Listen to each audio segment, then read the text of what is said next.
आज का वीडियो है हमारा प्राणायाम के सीक्वेंस के ऊपर। प्राणायाम किस तरह करना चाहिए, किस तरह से प्राणायाम का क्रम होना चाहिए, एक कौन से प्राणायाम के बाद कौन सा प्राणायाम हमें करना है, इस पर हम आज डिस्कस करेंगे। तो हमारा पहला प्राणायाम जो होना चाहिए उसका नाम है कपालभाति।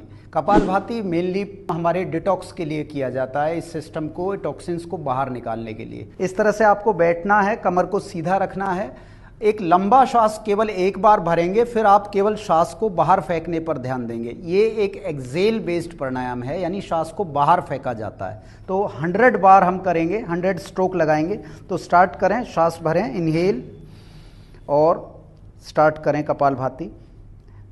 इस तरह से हमें स्ट्रोक लगाने हैं कपालभाति के, पेट अंदर जाएगा और श्वास हमारी बाहर निकलती जाएगी। जैसे हम छींकते हैं तो उसमें श्वास को बाहर फेंका जाता है, सेम इसी तरह कपालभाति में आप केवल श्वास को बाहर फेंकने पर ध्यान देंगे।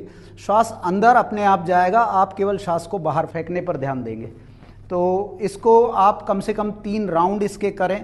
पहले 70 स्ट्रोक आप स्लो चलाएं इस तरह से, फिर लास्ट के 30 स्ट्रोक में आप स्पीड बढ़ा सकते हैं। एक बार दिखाएंगे स्पीड बढ़ाकर किस तरह से स्पीड बढ़ानी है। इस तरह से आप लास्ट के 30 स्ट्रोक स्पीड के साथ करें। हमारा दूसरा प्राणायाम है अग्निसार। अग्निसार कपालभाति का ही बड़ा भाई है। आपको करना कैसे है इसे, एक बार एक लंबा श्वास आप अंदर भरेंगे, इनहेल, और उसी तरह स्ट्रोक लगाएंगे जैसे आपने कपालभाति में लगाए, बट इसमें आपकी श्वास रुकी रहेगी, यानी आंतरिक कुंभक के साथ आप पेट के स्ट्रोक लगाते रहेंगे। इस तरह से जितनी आपकी कैपेसिटी है, हो सकता है 10 राउंड या 15 राउंड आप अपनी कैपेसिटी के अराउंड करें। और फिर दोबारा जब आपको लगे कि अब आप होल्ड नहीं कर पा रहे हैं, फिर दोबारा श्वास भरेंगे, इनहेल, और फिर दोबारा स्टार्ट करेंगे। इसको कम से कम 4 से 5 मिनट आपको करना है।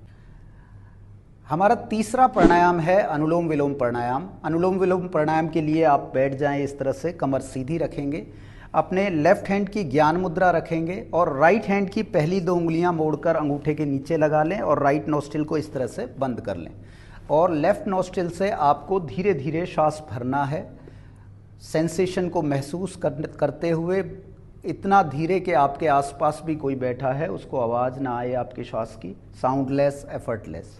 श्वास भरने के बाद अपनी रिंग फिंगर से आप अपने लेफ्ट नोस्ट्रिल को बंद करेंगे और राइट नोस्ट्रिल से धीरे धीरे श्वास को बाहर निकालना स्टार्ट करेंगे। श्वास निकालने का समय श्वास लेने के समय से बराबर हो या उससे ज़्यादा हो।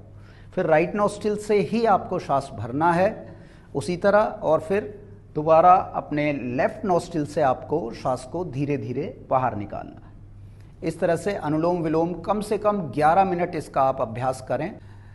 तो अभी जो हमने सीक्वेंस समझे प्राणायाम के, हमारे पहला था हमारा कपालभाति, उसके बाद हमने किया अग्निसार, तीसरा प्राणायाम था अनुलोम विलोम। यानी पहले आपने डिटॉक्स किया, फिर आपने बैलेंस किया अपने लेफ्ट और राइट ब्रेन को। अब आप शिफ्ट करेंगे अपने आप को सेंटर में, क्योंकि जो हमारा एंड होना चाहिए वो इस तरह से यहाँ सेंटर पर आकर ख़त्म होगा। तो हम करेंगे उज्जयी, थोड़ा सा डिफरेंट है, ट्रेडिशनल उज्जयी जैसा आप देखते हो उससे ये थोड़ा डिफरेंट है। करना किस तरह से है, एक बार देखिए, कमर सीधी रहेगी, आंखें बंद करें, जीभ को अपनी पलटकर ऊपर तालू से टच करेंगे और मुंह खुला रहेगा आपका, और मुंह से ही आपको धीरे धीरे एयर अंदर लेके जानी है। धीरे धीरे आप एयर को अंदर भरते जाएंगे। सेंसेशन को, आपको कूलिंग सेंसेशन महसूस होगा जब आप एयर को अंदर लेके जाएंगे।